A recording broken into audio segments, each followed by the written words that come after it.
de información, porque de inmediato vamos a hacer el análisis que es con nuestro invitado, el analista político de 50+1, Darío Petralio. Se ha anunciado ya, se ha confirmado quienes van a integrar esta comisión de alto nivel de la OEA, que van a llegar, dicen, a supervisar la crisis política en el Perú. Darío, ¿cómo estás? Buenos días. Valery, gracias por la invitación. Hola Darío, buenos días. Sí. Darío, una primera aproximación. A ver, muchas personas dicen la OEA interviniendo en el Perú es una intervención. ¿Cómo entenderlo en realidad? Porque digamos que muchos se indican y la soberanía peruana y demás. ¿Cómo entender políticamente la participación de la OEA en esta situación? ¿Qué se ha pedido, ¿no? Ha pedido del gobierno peruano? Sí, exactamente.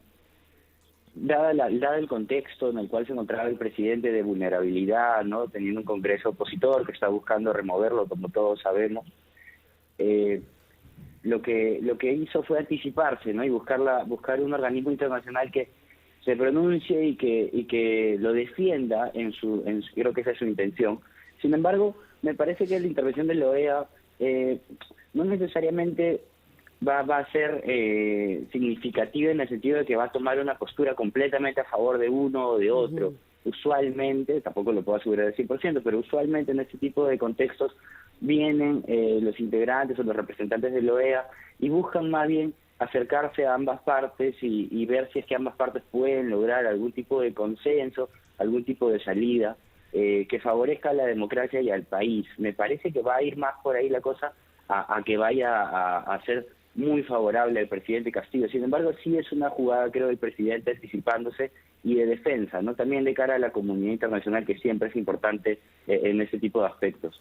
Claro, y Darío, las reuniones que ha tenido el presidente internacionales, tanto con la ONU y con la OEA, de alguna forma le han dado cierto respaldo, ¿no? Ha habido, digamos que una comunicación, sobre todo con Luis Almagro, bastante cercana. Pero esta vez ellos no tienen nada que ver. Las personas con las que él ha compartido estos escenarios no tienen nada que ver en la evaluación que se va a hacer. Son 5 cancilleres de Argentina, de Belice, de Ecuador, de Guatemala, al final incluso de Paraguay, y en principio funcionarios que no tendrían ninguna prerrogativa o más bien ninguna inclinación hacia él, ¿no? A la hora de poder hacer esta evaluación.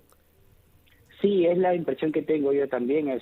Me parece una misión o un grupo de integrantes bastante equilibrado. No hay presencia de algunos funcionarios de gobiernos más hacia la izquierda, como puede ser el de Colombia, otros un poco más hacia el centro, quizás como Costa Rica, o otros un poquito más hacia la derecha, como Paraguay. Pero me parece una comisión bastante equilibrada. No creo, como les decía Valery, que vayan a hacer un pronunciamiento sumamente a favor de alguien o de otro. No suelen hacer eso y creo que el contexto tampoco lo amerita, ¿no? Vivimos una situación de crisis, una situación complicada, pero tampoco creo que la OEA vaya a arriesgarse a intervenir de forma desmedida y arriesgarse a que sea mal visto. Pero como bien dices, el presidente ha estado jugando sus cartas en la comunidad internacional, un presidente vulnerable en ámbitos nacionales, un presidente vulnerable de cara a un Congreso, en términos de su supervivencia, hace bien en buscar el respaldo de la comunidad internacional. Le sumaría más, Valery, la reunión o el encuentro que tuvo con el presidente de Estados Unidos, Biden. Ahí, sin duda, Castillo está jugando sus fichas también. ¿Para qué? Para hacer su argumento de defensa más fuerte. ¿Y crees que que le pueda resultar bien o digamos que es una especie de boomerang?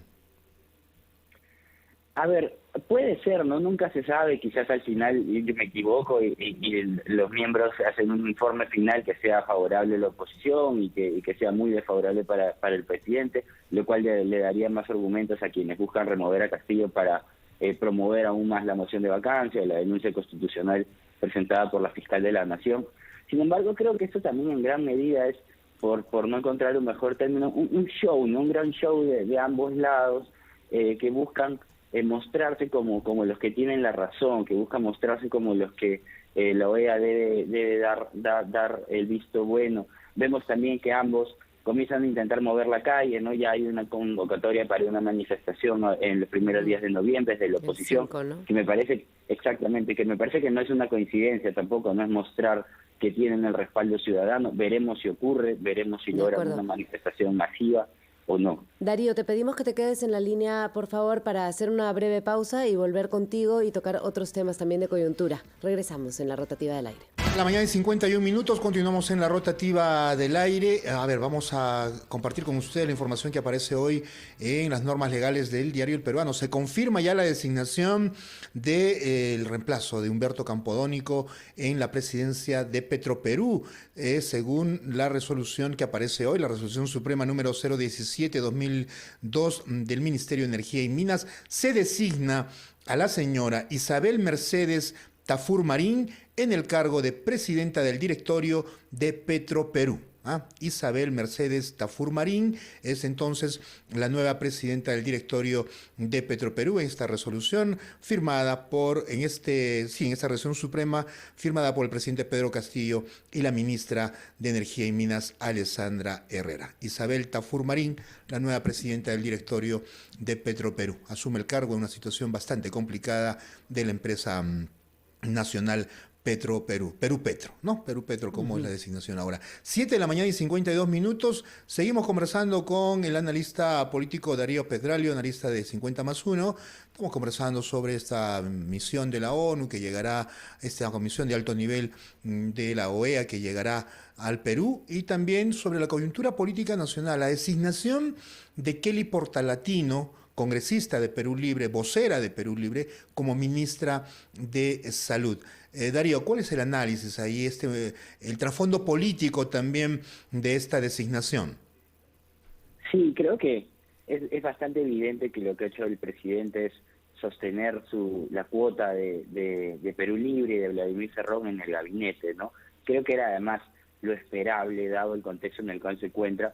Hay que recordar en todo momento que este es un presidente que su prioridad absoluta es sobrevivir, ¿no? Mantenerse en el cargo, y sin duda en ese contexto él no puede arriesgar a perder los soportes que tiene ahorita en el Congreso, ¿no? Y hacer un cambio de rumbo, no de personas, sino de rumbo, y poner a alguien quizás lejano a Cerrón, o alguien más quizás del perfil de Ceballos, que fue el primer ministro de Salud de este gobierno, le hubiera arriesgado a perder algún voto en Perú Libre, cosa que me parece que el presidente no está dispuesto a hacer en este momento para nada, ¿no?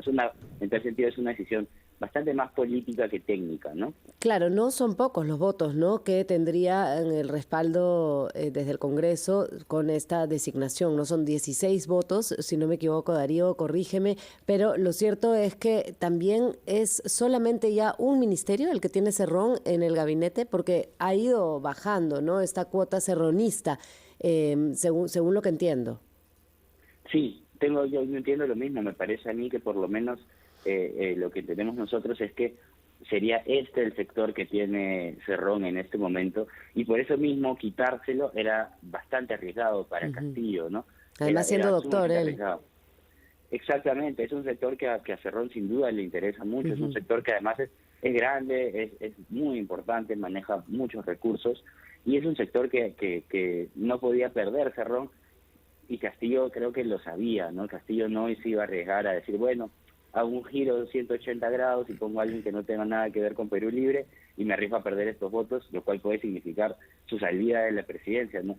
No necesariamente, pero existe esa posibilidad. Entonces, por eso creo que también es importante que la audiencia sepa que mientras Castillo sea más vulnerable a intentos de remoción desde el Congreso, más fortaleza tienen quienes lo defienden en este ente, ¿no? Quienes defienden a Castillo desde el Congreso tienen más poder de negociación cuando Castillo está más vulnerable. ¿Por qué? Porque en esos momentos Castillo necesita más sus votos. Sin duda. Muy bien. Darío, muchas gracias por compartir tu análisis y comentario con los oyentes de RPP esta mañana. Yo quería preguntarte, Darío, perdóname, solamente si tienes alguna información sobre la nueva designación de Perú Petro. La presidenta Isabel Tafur Marín, hasta lo que entiendo, ha estado en esta institución solo 3 días en el 2012, durante el gobierno de Ollanta Humala. ¿Es alguien desconocido? ¿Sabemos si tiene alguna cercanía con el gobierno? La verdad te mentirían, no tengo información todavía, recién veo la noticia, pero me parece que por lo menos es un paso adelante ya tener a alguien en el cargo, ¿no? Porque creo que además Perú Petro era el puesto que ocupaba antes Daniel Salaverry y hace tiempo estaba vacante, con lo cual por lo menos tener a alguien que lidere, más en un contexto como en el que estamos, donde la gasolina no solo por precio, sino también por abastecimiento es un tema crucial. ojalá quien ha asumido el cargo haga un buen trabajo. Claro, entonces estamos confundiendo un poco la designación del puesto de Humberto Campodónico, ¿no es cierto? No es el mismo. Estamos hablando de dos cargos distintos. Son empresas distintas, Petroperú y Perú Petro, ¿no? De acuerdo. Bueno, no estoy experto en el tema de gasolinas, pero de combustibles, pero entiendo que son dos cargos distintos. Habría que revisar con detalle, me puedo estar equivocando, pero no, tienes me parece razón, sí. que son dos cuestiones distintas. Igual me parece que, dado que Salaverry había renunciado ya hace un tiempo significativo, es importante que por lo menos haya alguien que lidere la institución. Así es. Muy bien, muchísimas gracias a Darío Pedraglio. Perú Petro tiene como tareas próximamente promocionar, negociar, suscribir, supervisar contratos para la exploración y explotación de hidrocarburos en el Perú. Y como bien dice Darío Pedraglio, es importante tener a una persona que se vaya a encargar de esto. Ya sobre el perfil de Isabel Tafur Marín, pues hablaremos seguramente en las próximas horas bastante